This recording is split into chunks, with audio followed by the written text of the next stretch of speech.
انور ایک نالائق لڑکا تھا۔ جب وہ اس دنیا میں آیا تھا تو اس کے امی ابو کو اس سے اس بات کی بہت امید تھی کہ وہ بڑا ہو کر نہ صرف اپنا بلکہ اپنے اسکول اور ملک و قوم کا نام روشن کرے گا، اور یوں نہ صرف اس کی زندگی سنورے گی بلکہ اس کے امی ابو بھی نازک حالت سے باہر آ جائیں گے۔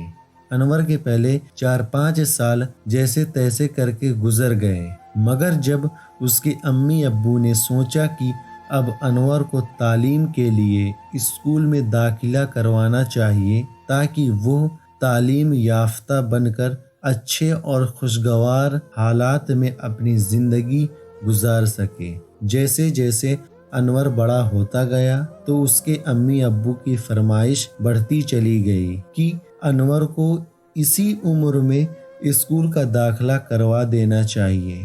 مگر نہ جانے انور کو کیا سوجھی کہ اس نے امی ابو کا کہنا ماننے سے انکار کر دیا اور کہا کہ امی ابو سے پڑھائی کا بوجھ نہیں اٹھایا جائے گا، میں صرف کھیلوں میں نام پیدا کروں گا، وہ بھی اس صورت میں جب کہ مجھے ان تمام کھیلوں کے بارے میں معلومات فراہم کی جائے گی۔ انور کی یہ بات سن کر اس کے امی ابو تڑپ کر رہ گئے کہ انہوں نے انور سے جو امیدیں رکھی تھیں وہ پوری ہوتی نظر نہیں آ رہی، اس لیے اس پر سختی کرنی پڑے گی۔ فوراً جب انہوں نے لوگوں سے مشورہ کیا تو سبھی نے انہیں یہ تجویز دی کہ دیکھیے، اگر آپ نے انور کو مارا پیٹا یا اس پر سختی کی تو وہ سنورنے کے بجائے ڈھیٹ اور ضدی بن جائے گا اور پھر کسی چھوٹے بڑے کی بات کو نہیں مانے گا۔ انور کے امی ابو کو یہ بات دل میں لگی۔ انہوں نے ایک دن انور کو اپنے پاس بلا کر کہا کہ دیکھو،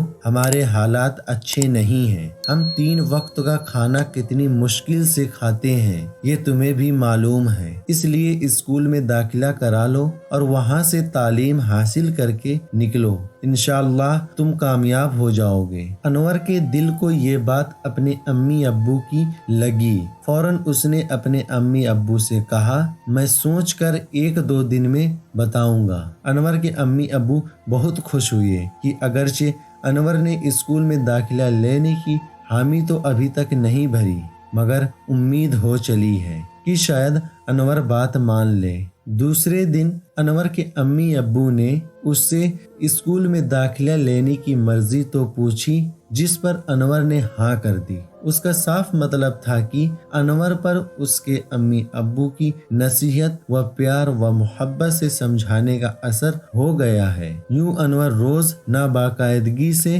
اسکول جانے لگا اور دل لگا کر محنت کرتے کرتے پائلٹ بن گیا، جو کہ اس نے شروع میں خواب دیکھا تھا۔ ایک وہ بھی دن تھے جب انور کے گھر فقر و فاقہ تھا اور کھانے کو کوئی چیز نہ ملتی تھی، اور اب یہ حالات تھے کہ انور کا گھرانہ خوشحال اور اطمینان طریقے سے رہنے لگا۔ انور کی شادی ہو گئی، یعنی اس کے گھر میں ایک اور فرد کا اضافہ ہو گیا، اور یوں انور اور اس کے گھرانہ بڑے ٹھاٹھ باٹھ سے رہنے لگے۔